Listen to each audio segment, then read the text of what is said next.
I pledge allegiance I pledge allegiance. I pledge allegiance.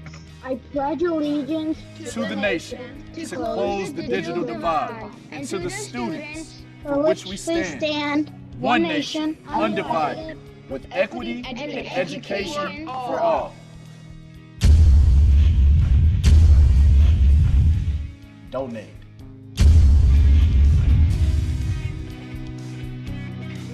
Well, hello and welcome to the One Nation Sports Chronicles. I am so excited to have you here today. We've got sportscaster Tom Crawford coming, and he's going to interview basketball legend Val Whiting. She was named by ESPN Magazine as one of the top 25 women basketball players in the history of the NCAA. She played for the ABL, and she was one of the few players to score 1,000 points. At Stanford, she was a two-time All-American. She's been to 3 Final Fours, and she won 4 Pac-10 championships. She was a WNBA player for the Detroit Shock. Digital Wish is on a mission to solve the digital divide. So before we get to Tom and Val, let's talk a little bit about why we're here. We're here to solve the digital divide today. Every donation that you make, every $240 buys one hotspot and puts one family online. It puts kids back in school and families back to work. So while you're watching the interview with Val, while you're listening to Tom, while you're hearing all those great stories, donate. Together we can solve the digital divide.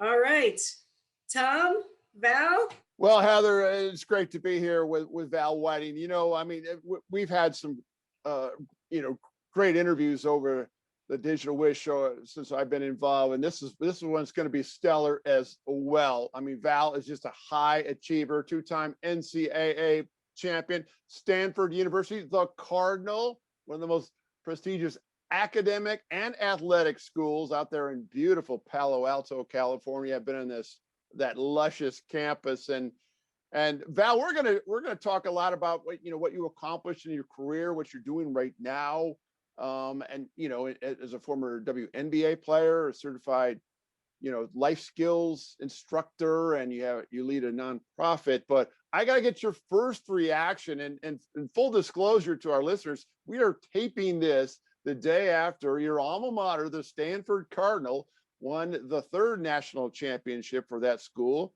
You were a participant, you were a team member of the 2 prior. And so what was that like for you? And yet you watch that whole game and you look at things analytically. Just talk through us what that was like for you last night to watch the Cardinal win.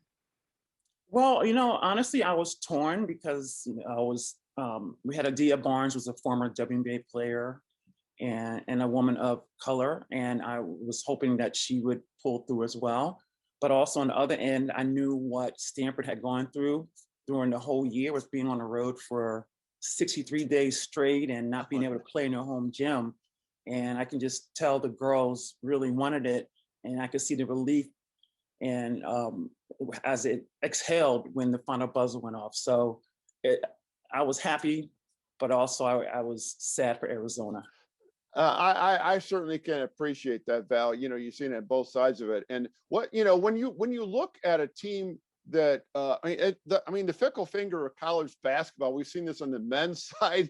The other night, UCLA loses a heartbreaker to Gonzaga in overtime, and at a last second shot like that. I mean, I'm trying to figure out what it would be like as a player to literally pick yourself off the hardwood from that disappointment. How long did it resonate with you when you had losses like that? Now, a 2-time or a national champion, that's huge. So you always have that to glom onto. But does it bring back those last second disappointments when you witness something like that and empathize what the players are going through? Yeah, I reflect back on that. Actually, I did a video. Aaliyah Boston from University of South Carolina had that experience where she missed the winning layup. It was a tip-in, and she missed it, and you could just see the anguish, and she was just devastated. And I made a video specifically for her because I had that happen to me my sophomore year. Not a last-second shot, but I lost in the Final Four to Tennessee. Oh, wow. It was in New Orleans, and I didn't play well. I had an opportunity to step up. I just didn't. I didn't, and I felt I let my team down. I know that's how she probably felt as well. But I used that to motivate me for the next season. And the next season, we won the national championship. Now, I also lost my senior year in the tournament. We were in the Sweet 16, and we got upset by Colorado. And that's when you watch TV and you see how much it hurts on the players, it actually hurts more than it looks like. Yeah, it looks like it hurts. You watch TV, but it hurts a lot more than that.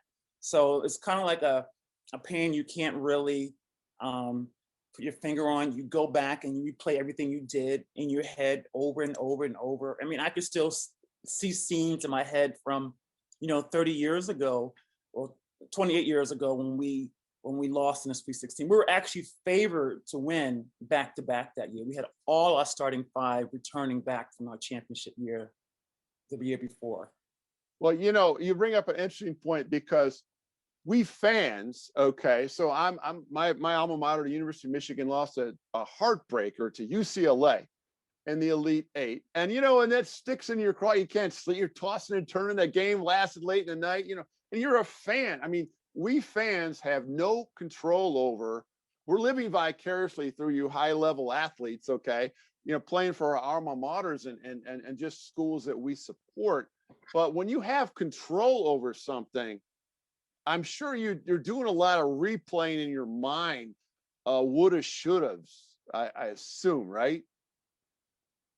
Oh yeah, for sure. You're like, what if I just would have read the defense differently, or if I just would have hedged on that pick and roll, shouldn't have gotten that 3 off. So, and believe me, I'm 49 and I can still see those plays in my head. So I know that the kids on UCLA are going to visualize that last shot or think about the free throw they could have made, or the open layup they could have made for years to come, as well as last night with Ari of Ari McDonald. I know she's Right. going to go back and watch the film and analyze everything and think about she missed quite a few free throws during that game.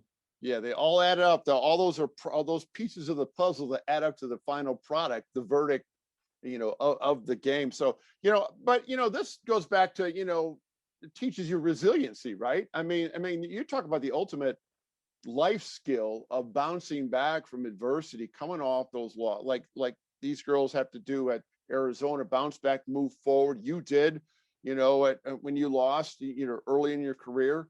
I'm sure throughout your business life. I mean, does that resonate? That the calluses where you can bounce back from heartache like that, and how do you get through heartache like that?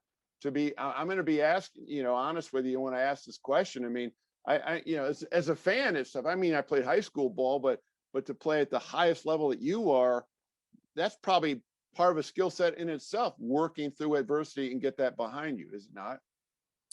Yeah, it's tough. It's almost like your mourning. It's a loss. Basketball is your baby, but basketball itself, the game itself is just a lot of mini bounce backs. Right. Turnover, you got to bounce back to the next play.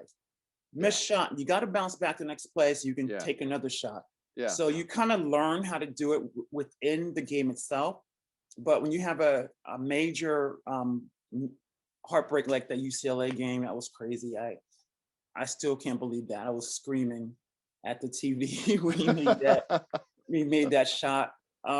That's hard. But when I think about that team, there's nothing they could have done. That was an amazing shot. And I hope that they take pride in knowing that they left everything on the floor, and that was just a great shot that will go down in history as one of the best shots in the tournament. And hopefully, I don't know, they're a young team as well, and I think they'll come back. For me, when I almost would prefer that I won my senior year as a championship and lost my junior year, so I could have ended on a high note. Yes. Instead, I kind of ended on, made it to Sweet 16, which most people would be happy to make, but we wanted to win another national championship. But you won 2 national titles. I mean, that is crazy unusual. That is not normal stuff that you could carry through your whole career. How much did that satisfaction work for you when you went on the WNBA, Val? Just having that, I played for Stanford and we won a net. We got to the highest peak of the mountain, if you will, to reflect back on that. Well, I didn't actually reflect back on it until I got older because I thought that was normal. Like I went to, from high school, I'd won 4 state championships and then went to college, and it was, our whole focus was getting comfortable with being a champion. And we had the swim coach, Stanford swim coach, who was also the Olympic coach. He won a bunch of championships as well. And he talked to our team my freshman year before we, our first day of practice, and said, get comfortable with winning, being a champion. And that was our whole model that whole year, get comfortable with it. So yeah, I thought it was normal. I didn't think about how hard it was, honestly, until I did a couple of interviews this last week about the gap between championships for Tara Vanderveer. And I'm like, oh my goodness, it's been that long since we've won. I guess it was really that, that hard and that special. But when you're in that situation, you just kind of go on to the next thing. So we won a championship in 1992, and all we had off, it was a week off, and then we're getting ready for the next year. So you don't really have time to look back. And, yeah, exactly. Exactly. That's the mentality, right? That doesn't seem right. I mean, you work so hard. It seems like you'd be able to exhale for a couple of weeks at least, not just one. But maybe that's what it takes at that level. Maybe that's what, big time programs like Stanford University, maybe that's the key to moving that forward. Yeah, but I think also it's flawed because it teaches you not to celebrate every win, celebrate every victory, and if you don't win a championship, you're a failure, and that's not true, and that's how I felt. And I wish I would have looked at my career. Like, I didn't know it was a big deal to have double doubles. I didn't know that, right? I just was like, okay, that's my position. That's what I'm supposed to do. But I think if, as a player, if I would have looked at it and said, you know what, you're doing a good job. You played well next game. Let's do better the next game. Instead of like, oh, you didn't get 25 points. You only had 15 points. So I think for me, it made my mentality not necessarily celebrating little wins. So when I talk to kids, I'm always like, celebrate your small wins. Because when you celebrate your small wins and you accomplish those little things, it's the feel-good hormones go off in your head, chemicals, and you want to do the next thing. So that's the biggest lesson I had from looking back on my career and not necessarily stopping the smell of the roses. Well, that sounds great, Val. We're going to go to a quick break and go out to Heather. It's talking to feel-good hormones. We're going to go to Heather and talk about what Digital Wish is accomplishing before we get back to Val and talk about some of her great accomplishments in her career and what she's doing right now. So Heather, I'll tell you what, the money keeps running in, right, in our support effort for Digital Wish. Definitely. Thanks. We have already gotten $475 in donations by 15 people. Thanks to everyone who's donating. We are so excited to be solving the digital divide. We're going to celebrate small wins here. Every $240 that gets donated is going to buy one hotspot and put a family back on the internet and kids back in school. So we're excited. Thank you. Back to you, Tom. Back to you, Val. Let's hear some more stories. Yeah, I'm going to go back to Val because I looking at her background is incredibly intriguing, Heather, in terms of, she comes from the East Coast and she goes, a long way, thousands of miles away to Stanford up in Palo Alto. And I want to talk about that and then also talk about just navigating the balance of academics and athletics through Stanford and how it laid the groundwork for what she's doing right now. But Val, was that difficult for you to go so far away to school? I mean, maybe a couple-hour drive is for normal, but that's a long way to go. From what was it, Delaware that you were from originally, and then you moved out, or you went to school at Stanford? Yeah, I was from Delaware, and I honestly I just had an obsession with playing basketball and going to college in California. Okay. So I didn't even think about the distance. I just wanted to go where the sunshine was, and seeing Stanford's campus for the first time, I knew Wow. that was the place for me. Yeah. Yeah. I'll tell you what, that's yes. That, when a student goes on the Stanford campus, like, oh, okay, so where do I sign here? I mean, it's so picturesque, and I've been on that campus a couple of times, Val. But you know, when I think about Stanford, whether it's private schools, whether it's public universities, you know, it's up at the top. I mean, and so I often wonder, how do the students, especially student athletes, and Stanford is typically a school had multiple sports, won the all sports trophy for many years. I mean, they had 36 sports. I mean, prior to COVID, I think they had 36 sports, men and women. It's just amazing, amazing school. But so you're pre-med, you're playing at this high caliber basketball program, you win a national championships, and you have to balance, you're in this pre-med program, moving on. And how did you get through all that? You take the word discipline, self-discipline, and you just must max it out every day to be able to get through, right? I think it's just the norm. You got everybody in your team majoring in crazy stuff and becoming future rocket scientists, and you know, it's just that positive peer pressure. Just you you put your head down, you do it. You're on the road, you take finals on the road. That's your norm. You miss class, you get your notes when you miss class. That's the norm. So it's so weird that I didn't think anything of it. But when I look back, I was like, how did I do that? And I think I was just determined. I always had a chip on my shoulder going into Stanford, because a lot of people questioned my intelligence being a Black athlete. People say, well, you only got in because of basketball. So that also pushed me to continue to graduate in my major in biology and get into medical school and prove the naysayers wrong. So that's how I pushed myself. Wow. So you were accepted at University of California, San Francisco, but you deferred that acceptance to go play professional basketball overseas, right? And then also in the WNBA. Talk about that, what that was like, that experience. Yeah, so I graduated in '93 from basketball. I took like an extra quarter, so in '94, and I played in Italy, Israel, and Brazil. And then in '96, a league called the American Basketball League happened. Yes. And a lot of the great players played in that, like Dawn Staley played in it, and Jennifer Azzi. And we were actually existing at the same time as the WNBA. And we couldn't really compete with the WNBA's marketing, the NBA marketing power.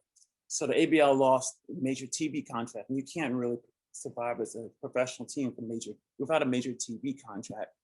And so the league ended up folding halfway through the third year, and then all the players from the ABL went to the WNBA.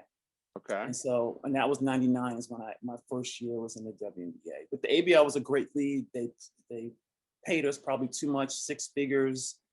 We played during the basketball season.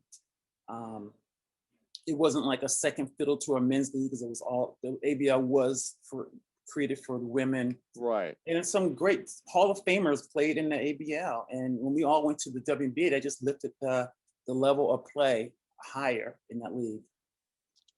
Yeah, it's amazing. Women's basketball. I mean, I think back, and I'm old. I'm a baby boomer. So like when 1974, when I graduated from high school, the girls teams, they got to play, Title IX just came into play. They finally got to have a team, not a club thing. And they were playing games in the afternoon in front of no fans. I think now, from way back then, 47 years ago, to where it is now, Val, it's pretty amazing. And the caliber of play, like I talked about with that Stanford Arizona game last night, it's just, does it amaze you to see the caliber of play keep improving every year, whether it be in college or in the WNBA? Yeah, it would have made, like when I watch a basketball game, I watch everything, what's going off the ball. I even watched how the bench is reacting to stuff. And I just noticed how complex and intricate plays are becoming. Yeah. How a lot of the kids are coming out of high school with already a pro game, moves that I didn't do until I was a pro. They're doing it in high school. Right. I'm like, wow. Even my son, who's 16, I'm like, why are you fading away from three? You know, I mean, so it's interesting how the game, even, you know, on the men's side and the boys' side has evolved as well. And athletes are going to keep getting better because technology is going to keep getting better and ways of training is going to keep getting better. And I don't know if you're on social media, but there are a lot of young girls out there who are dunking, not because we couldn't dunk in our time, it's because there's a focus on it now, right? They can get their 15 minutes of fame on social media by, you know, throwing it down. I saw a video yesterday, a 7th grader dunking in a game. Wow. That opened and dunked it. So the game is going to new heights. I'm excited about it. And I can't wait to see what the WNBA is going to look like in 10 years. You know what I've noticed, Val? I'd like you to comment on this. Like when I watch the LPGA golf versus men's golf, I see a sport that is more fundamentally sound. They're just more into the fundamentals of what you see in, you know, on teaching videos. They're doing all the right thing. They might not have the physical power that the male counterparts have. And I also seen women's basketball, like in the NCAA tournament, they seem more fundamentally sound at doing what they're supposed to do, of how, you know, you're taught when you're younger about what you're, you know, going left and all that, than the men do sometimes. Have you noticed that as well? Yeah, I have. I also, I'm on TikTok, which is a platform that a lot of young people are on. So I get a lot of trolls and boys talk about how boring women's basketball is because it's not dunking and everything. But the people who know basketball and who love the sport, purely love the sport, appreciate the women's game. And a lot of women do not necessarily depend on their athletic gifts. I remember watching LeBron James, and it tears me up every time he leaves the floor and makes a pass. But he can do that. He can jump in the air and make a pass because he's 6'9", he's athletic. But fundamentally, that's not the thing you do. You don't leave the floor and make a pass. Not at all. Right. So I just think it just shows the difference between the women who have to really rely, in women's soccer, the same way, have to rely on their fundamentals and skill set as regard it's opposition, as opposed to what the men do with their athletic ability. You know, on that note, and we're going to leave that topic and go to a quick break here, but Val, you know, I think the ultimate, what epitomizes fundamentals is when you watch, not this year because of COVID, but when we have this all-star competition, 3-point shooting competition between college basketball players, men and women. And I'm watching the women, and the follow through is once again right out of the textbook. And they're winning the competition, the 3-point ball competition against the men. You know, in shooting, I think shooting is the ultimate example of fundamentals that women can exceed over men. Yeah, for sure. It's something that is kind of like a baseline, and they can dunk, and we don't really dunk them much, but if you compare shooting, we have some of the best shooters in the game. No question about it. Well, Val, we're gonna go out to Heather right now and talk about the fundamentals of procuring money for a great cause, the Digital Wish, and then we're gonna come back and our one final segment about what Val's doing right now and what she's accomplishing in her career. So over to you, Heather. Absolutely. Thanks, Tom. We are going to talk about all those kids at home who don't have internet. They need the fundamentals. They need the educational fundamentals. So thank you to everyone who's come on and donated. We're going to get hotspots in the hands of those kids.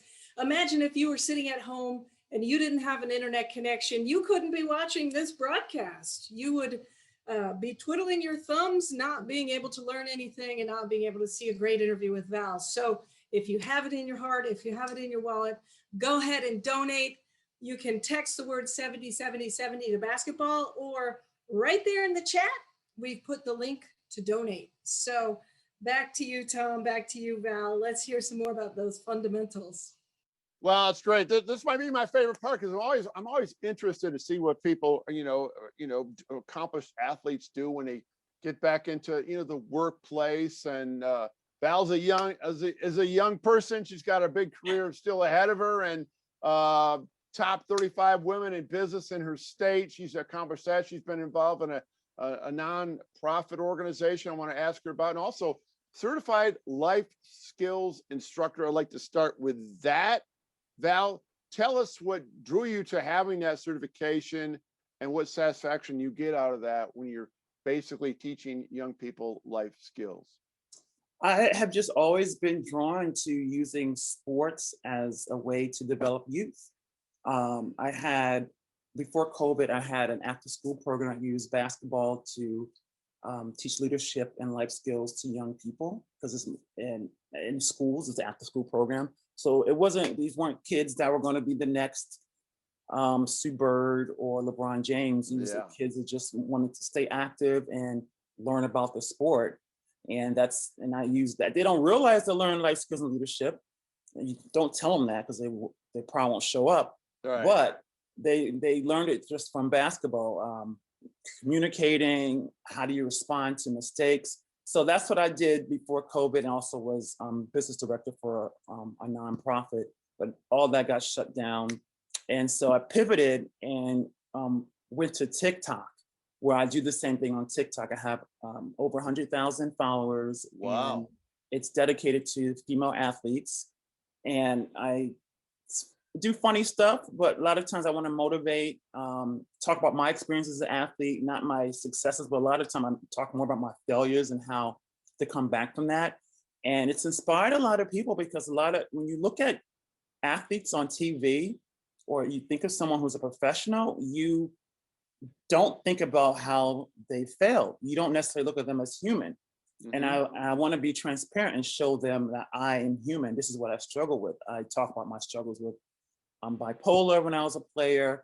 I talk about how I felt to be that last person on the bench and not getting in until 30 seconds left in the game. Yeah. So all that stuff resonates with these young ladies and young guys.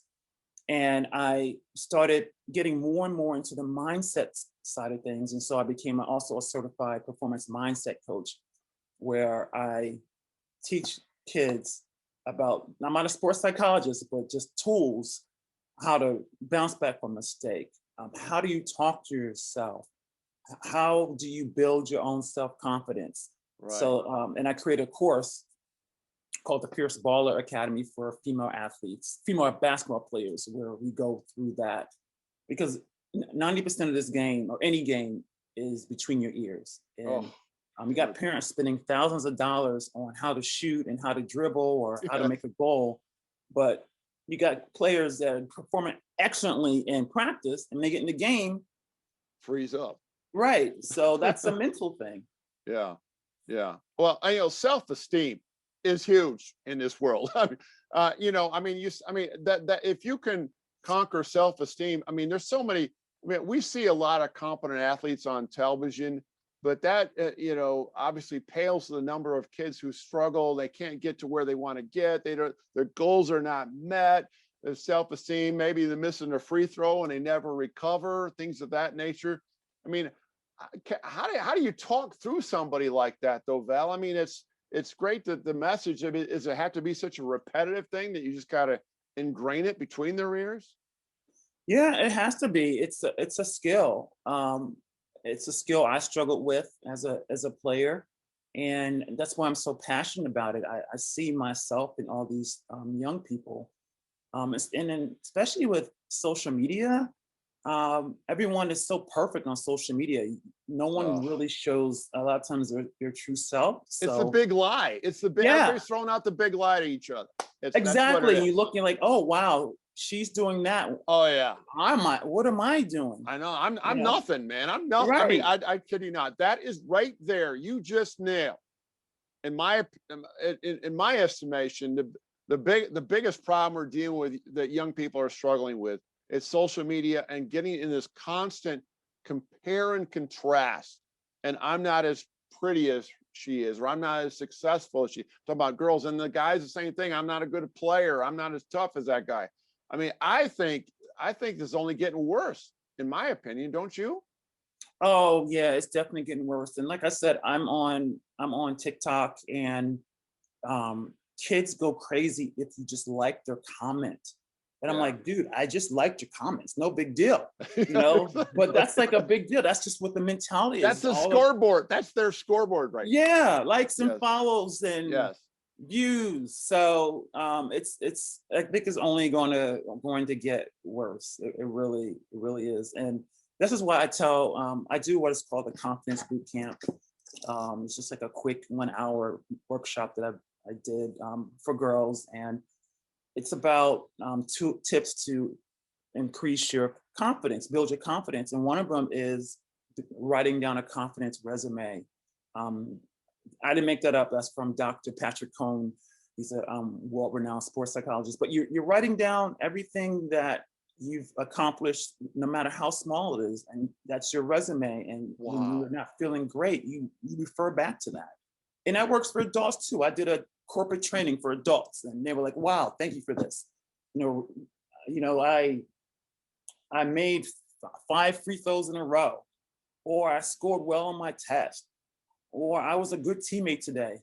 So we got to keep a confidence resume, because confidence should be proactive, not reactive. But yeah, your confidence is gonna go up when you have a great game, but it shouldn't dip if you don't have a great game. Right? It should stay the same. You want to be on the confidence. You don't want to be on a confidence roller coaster. You want to be on a confidence train. And that's the thing with our mindset. We're up and down with our confidence, and that affects how we play. Yeah, I always marvel at the athlete who missed a shot maybe with a minute to go. They could have won. But then he comes back and delivers it right near the end, or something. Somebody who doesn't think about that mistake go on to the next play. It's like defensive backs getting burnt in a football game, and they go back and cover the guy next time. They have to have a mindset that just completely forgets the negative, and that's. I see this in adults, Val. Grown-up people, old men like us, we still have confidence issues, and we mask it by pretending it doesn't exist, but I really think it does. Oh yeah, that's the beauty of sports. We can bring all those lessons that we learned in athletics to the real world, and I don't know anyone who's ever not struggled with confidence. If they're not being truthful with themselves. You're right. Yeah. So it's about having short-term memory, having a growth mindset, looking at failure as a way to get feedback, which I did not develop a growth mindset until I read that book, Mindset. So if kids can get that now, it's gonna pay off when they're as adults. So maybe 1% of kids will become professional athletes, but 100% of them will become professional in something else, right? Exactly. So use your experience right now in sports. I don't even care if you draw back on your 3rd grade experience. Use it, and it will help you as an adult. Yeah, I couldn't agree with you more, because and it's like that's where sports is the ultimate metaphor of life. I mean, and it's for even the young kid who got cut from the basketball team and still fought through and got into something else that he or she succeeded in. I think that is huge. Okay, before I let you go, Val, can you talk about you have a nonprofit organization, if I'm not mistaken, that you're heading? Oh, I had a nonprofit that when I lived in Delaware, that taught girls life skills and leadership skills. Okay. It's a basketball league, and they taught them that and use basketball as a carrot. Right. And as a result, I had received the WNBA Community Assist Award for my efforts. But I don't have that nonprofit anymore. Okay. So we're moving forward, Val, with a great message that you have to deliver to people of all ages, genders, both gender. I mean, where do you want to take this thing in terms of your purpose in life moving forward? If you could share with us, if there's a goal or something you'd like to accomplish. I want to help and inspire 1 million girls. I want to grow. I want to grow my mindset business, where it's a point where it's the norm to work on your mindset. And I would love to have a facility one day, a nonprofit, where I can use sports to empower and to build self-esteem for girls. That's my ultimate goal. I'll tell you what, that sounds like one heck of a goal, Val, and I certainly appreciate you coming on. Heather, I'm assuming you are inspired as well, just like I am listening, to Val Whiting and her story. It's very motivating and something you want to, obviously embrace, all of us, and learn from. Yeah, thanks, Tom. Thanks, Val. Let's all get motivated. If you want to see Val on TikTok, just visit I Am Coach Val at I Am Coach Val on TikTok, and you can see all that great footage that she's posted. Let's help Val motivate 1 million girls. Excited about that. Well, thank you everyone for attending the One Nation Sports Chronicles. For any late attendees, there will be a recording available at www.digitalwish.org. So continue donating. You can always donate by texting basketball to 707070 or just clicking on that link in the chat. So thanks for coming. Watch for future Sports Chronicles. There are more coming. Let's all join together as one nation. Let's solve the digital divide. Let's put kids back in school. Thank you, everyone, and have a great night.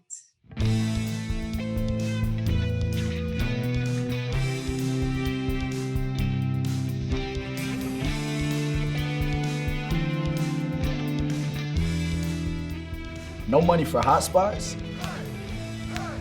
No internet? No education? No kid should be out of school. It's about connectivity and even equity. Donate. Help us close the digital divide.